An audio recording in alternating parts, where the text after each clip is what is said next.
Saya pernah jelaskan di awal-awal kita jelaskan masalah neraka ini, kalau nanti ada 3 golongan di hari kiamat.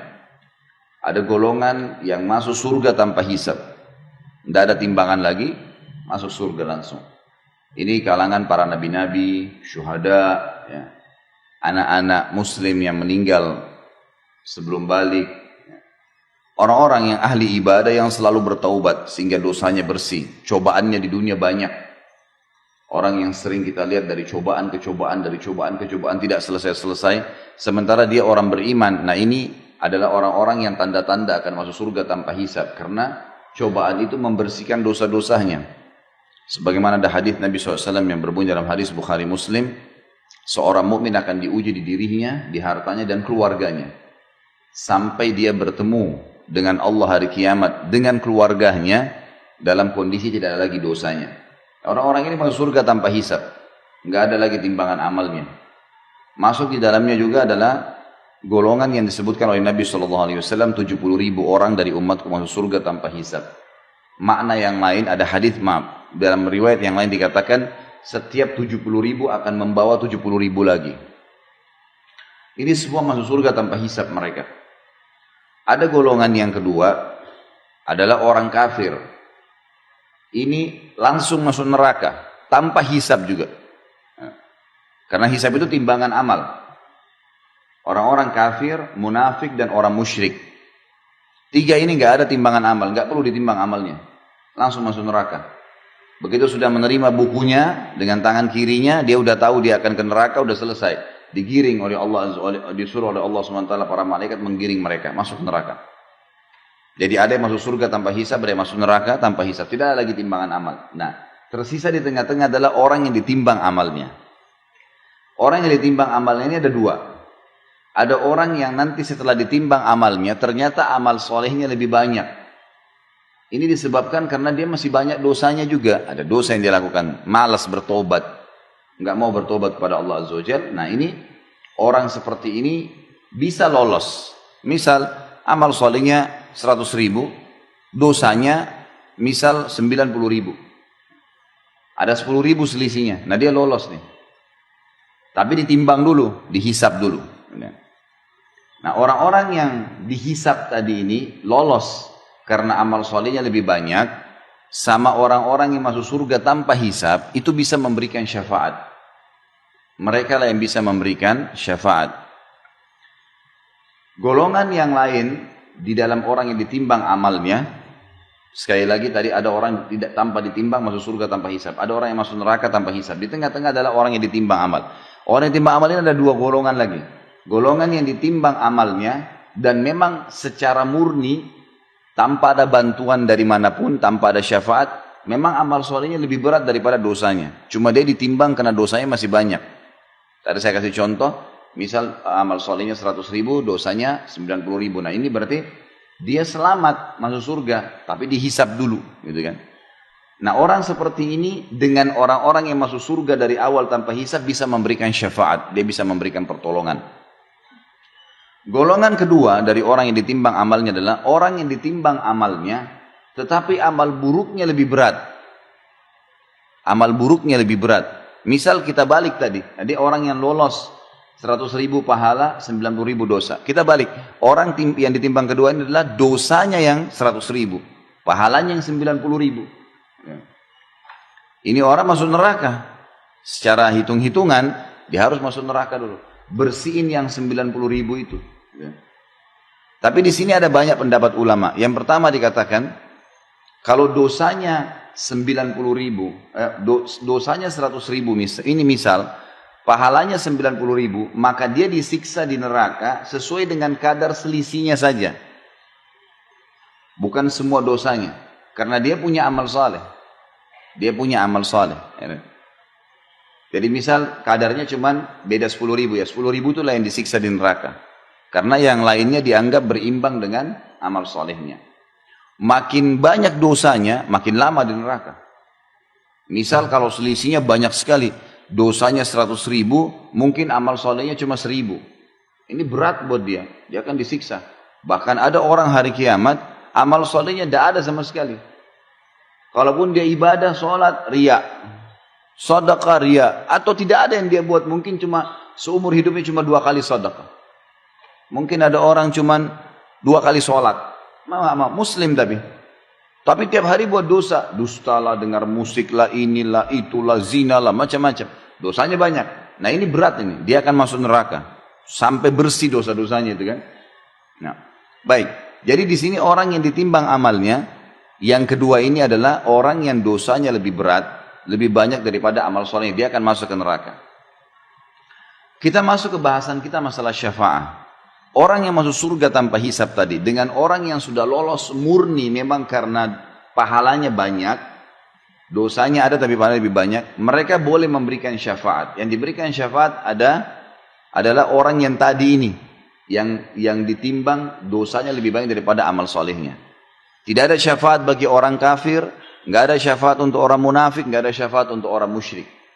Yang kekal-kekal di neraka ini nggak ada syafaat, nggak ada pertolongan buat mereka, nggak ada orang-orang ini keluar dari neraka selamanya abadi. Yang kena syafaat hanya golongan kedua tadi yang ditimbang amal itu, hanya itu saja. Yang lain nggak ada lagi. Ini yang dimaksud dengan syafaat. Nah, yang memberikan syafaat tadi adalah orang yang lolos murni karena pahalanya lebih banyak, dan para orang-orang yang masuk surga tanpa hisab. Dibersihkanlah. Nah, orang-orang yang masuk neraka dulu dari orang yang ditimbang amalnya, dari kaum muslimin atau kaum mukminin, orang yang beriman. Di dalam ilmu agama kita diberikan istilah dengan usatul mukminin. Usat itu maksudnya ahli maksiat. Maksiat, usat itu artinya orang-orang yang berbuat dosa, tidak sempat taubat, mereka masuk neraka nih. Nah, pada saat masuk neraka, disinilah saatnya syafaat. Saatnya syafaat. Diberikanlah syafaat ke mereka dari kerabatnya, dari teman-temannya. Bahkan Nabi Muhammad SAW sendiri memberikan syafaat. Gitu kan.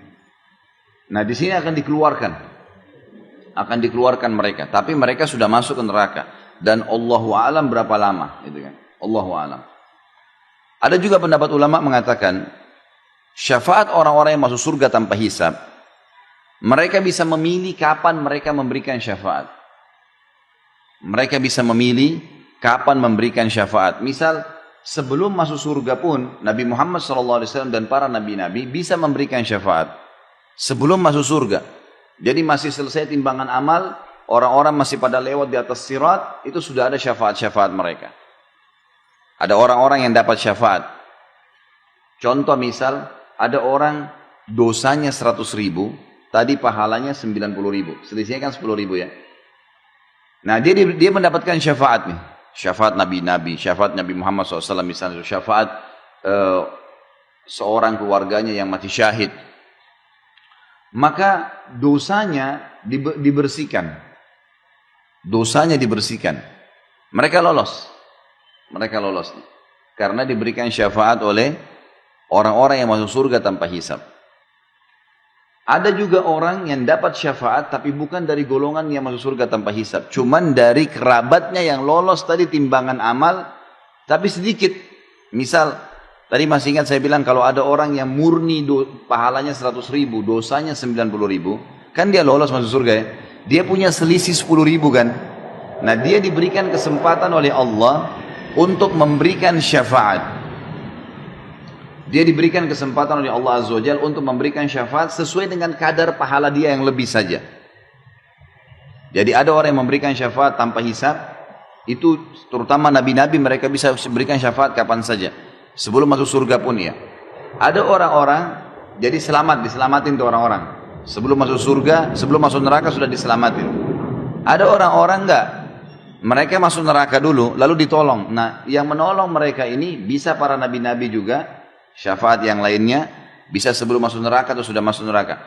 Ada juga kerabat mereka yang lolos timbangan amal, tapi kadar selisihnya sedikit. Misal antara pahalanya 100.000, dosanya 90.000. Nah ini selisihnya sedikit 10.000. Dia cuma bisa menolong 10.000 itu saja. Misal ada kerabatnya ternyata butuh 9.000 pahala.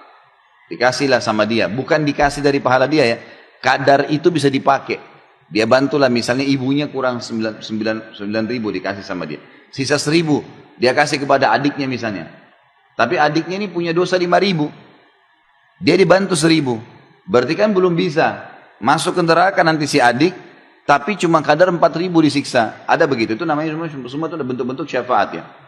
Pertolongan-pertolongan yang akan membantu. Tetapi ini semua tentu targetnya kita jangan jadikan sebagai target Bapak Ibu sekalian. Karena pertolongan itu bisa dapat, bisa enggak. Iya, kalau misalnya anak kita misalnya nunjuk kita atau saudara kita nunjuk kita, mungkin dia tunjuk orang lain. Pada saat itu orang sudah beda keadaannya, gitu kan. Orang akan memikirkan terserah dia mau selamatin siapa, itu masalah, gitu kan. Makanya orang yang mati syahid memberikan syafaat 70 orang yang dia kenal itu bebas, kerabatnya kah, temannya kah. Sampai para sahabat kalau mereka berperang, sebelum masuk di kancah peperangan mereka saling berwasiat. Nanti kalau saya mati duluan syahid, Allah mudahin saya akan berikan kau syafaatku. Temannya bilang, kalau saya mati syahid saya juga akan berikan kepada kamu. Jadi mereka sudah janjian sebelum meninggal dunia, sampai seperti itu. Karena mereka yakinnya tentang keadaan pada hari kiamat nanti. Ini makna tafsir dari surah Taha 109. Karena dikatakan di sini, pada hari itu tidak berguna syafaat, kecuali syafaat orang yang Allah Maha Pemurah telah memberi izin kepadanya. Diberi izin karena dia lolos memang tanpa hisab, atau dia memang dasarnya lolos karena amal solehnya lebih banyak. Di garis bawah juga satu hal, orang-orang yang dibantu supaya bisa timbangan, misal dosanya 100.000, pahalanya 90.000, lalu ada yang bantu dia 11.000 pahala, kadar 11.000 pahala. Jadi akhirnya pahalanya lebih banyak sekarang, 90.000 sementara dosanya 89.000, kan gitu. Orang ini lolos masuk dalam surga. Dia juga lolos berkat pertolongan orang. Tetapi melewatin sirat dia terkoyak. Karena di sirat itu nanti kita pelajari di akhir-akhir bab kita nanti dalam neraka ini. Itu di sirat nanti jalan yang gelap, licin, gitu kan, besar. Dan di bawahnya itu, di bawahnya sirat itu neraka. Apinya kelihatan, malaikat di kiri kanan mencambuk orang yang masuk neraka.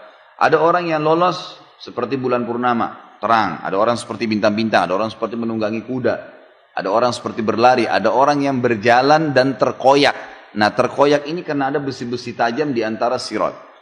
Nah, terkoyak ini kenapa? Karena dia punya dosa, semestinya masuk neraka, tapi karena pertolongan orang, syafaat orang lain, dia lolos.